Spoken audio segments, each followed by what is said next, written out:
Chicken ప్రియులకు shock. తెలంగాణలో ఇవాల్టి నుంచి చికెన్ షాపులు బంద్ కానున్నాయి. పౌల్ట్రీ కంపెనీలు మార్జిన్లు పెంచే వరకు నిరవధిక బంద్ పాటిస్తామని చికెన్ షాపు ఓనర్స్ అసోసియేషన్ తెలిపింది. గతంలో కంటే మార్జిన్ ఇప్పుడు తక్కువగా ఇస్తూ ఉన్నారని చికెన్ షాపు ఓనర్స్ ఆవేదన వ్యక్తం చేస్తున్నారు.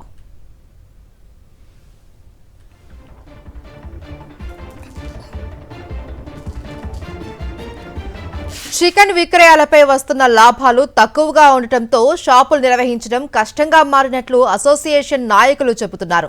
తక్కువ మార్జిన్ వల్ల వ్యాపారుల జీవనోపాధి సవాల్గా మారిందని అంటున్నారు. అందుకే తమ సమస్యలు పరిష్కారమయ్యే వరకు బంద్ కొనసాగుతుందని తెలిపారు. వ్యాప్తంగా 1వ తారీఖు చికెన్ షాపులు ప్రతి ఒక్క తెలంగాణ రాష్ట్ర మొత్తం చికెన్ షాపులు బంద్ చేయాలి.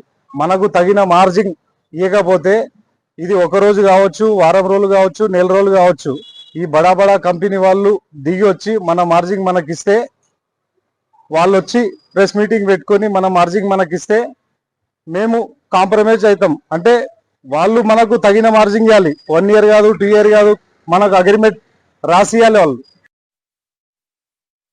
కొద్ది రోజులుగా మాకు తగ్గించిన మార్జిన్ల పైన బంద్కు పిలుపునిచ్చాం. పూర్ణ మద్దతు అందరూ ప్రతి జిల్లాల నుంచి, ప్రతి ఏరియా నుంచి అందరూ వస్తున్నారు.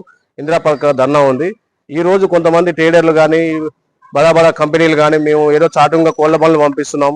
పంపించడం వల్ల వాళ్ళు నైట్ వచ్చి నైట్ దింపుతాం అనుకుంటున్నారు. కాదు, ఎక్కడ వాళ్ళు అక్కడ బందోబస్తుగా ఉన్నారు. తెలంగాణ రాష్ట్రం మొత్తం సంపూర్ణ మద్దతు, ఎక్కడ బండ్లు అక్కడే ఆపేస్తున్నాయి. షాపులు ఏ షాపు కూడా తెరవకుండా ఉండాలని మేము నిర్ణయం తీసుకొని మా సభ్యులకు మేము అందరికి తెలియజేశాము.